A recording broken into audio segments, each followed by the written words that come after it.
டே 4 பார்க்க போறோம். அழகான கையெழுத்து நீங்க பழகிட்டு இருப்பீங்கன்னு நினைக்கிறேன். விடாமுயற்சியோட முயற்சி பண்ணணும், சரியா?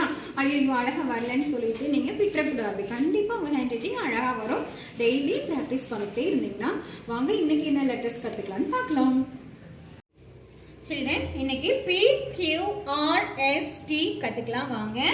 P எப்படி எழுதலாம் அப்படின்னா, இந்த கோட்டு மேல அந்த P-யோட ஹெட் உட்காந்துருக்கிற மாதிரி எழுதணும்.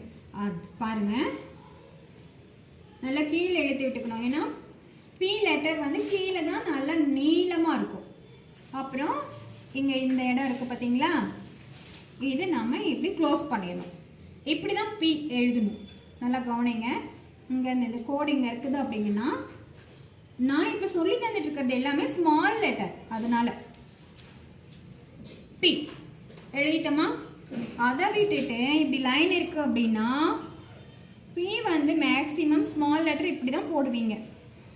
இப்படி இப்படி இப்படிலாம் போடக்கூடாது, சரியா?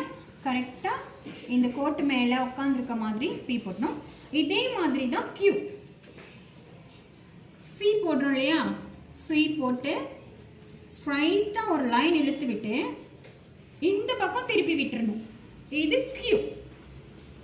நல்லா கவனிங்க. C போட்டு ஸ்ட்ரைட் லைன் போட்டு மேலே இப்படி தூக்கி விட்டுறணும். இந்த பக்கம்லாம் எடுத்துக்கூடாது. அதை விட்டுட்டு இப்படி இப்படி இந்த ஸ்ட்ரைட் லைன் போட்டு எடுத்து விட்டிங்கன்னா தான் அழகாக இருக்குமே ஒழிய இப்படி போட்டு இப்படிலாம் போட்டால் கொஞ்சம் பார்க்க கிளம்சிங்காக இருக்கும், நல்லா இருக்காது. PQ கற்றுக்கிட்டிங்களா? இருக்கு இல்லையே, ரொம்ப ஜோக்காக எழுதுகிற லெட்டர் எதுன்னா R தான். நம்ம குழந்தைங்க மேக்ஸிமம் இதில் தான் தப்பு பண்ணுவாங்க. அதுக்கு ஒரு 1 போட்டுக்கணும். 1 போட்டுட்டு அதுலேயே அப்படியே கையெடுக்காமல் அதே லைனில் வந்துட்டு இப்படி லைட்டாக ஒரு பெண்ட் பண்ணணும். அவ்வளோதான் R.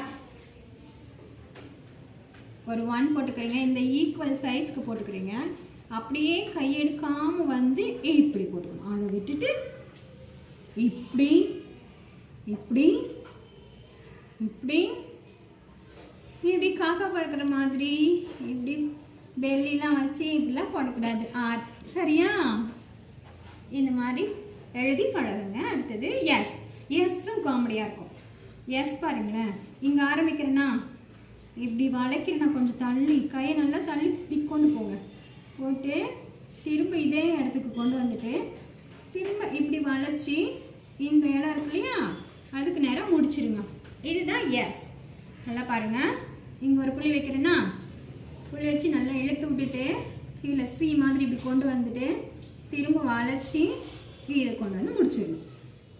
அது இல்லாமல் இப்படி இப்படி மேக்ஸிமம் எஸ் இப்படி தான் குழந்தைங்க போடுவாங்க. இந்த கர்வ் வந்து இப்படி வரணும்.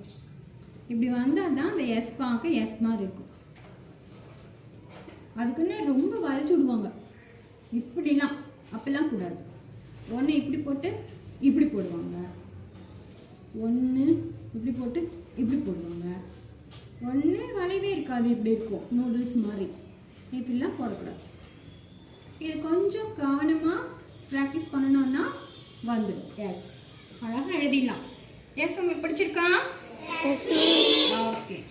அடுத்தது டி. டி வந்து மேலே நல்லா நீட்டி விட்டு இந்த இடத்துல ஒரு கோடு போட்டுணும், அவ்வளோதான். அதை விட்டுட்டு இப்படி இப்படி இப்படிலாம் போடக்கூடாது, ஓகேவா? கவனிங்க. ஸ்ட்ரைட் லைன் போட்டு இப்படி தூக்கி விட்டுட்டு ஒரு கோடு போட்டுக்கணும், அவ்வளோதான். இப்போ 5 லெட்டரையும் சேர்த்து எழுதி காமிக்கட்டுமா? P Q R S T. நம்ம பேராகிராஃப் எழுதும் போது லெட்டர் இப்படி தான் வரணும், சரிங்களா?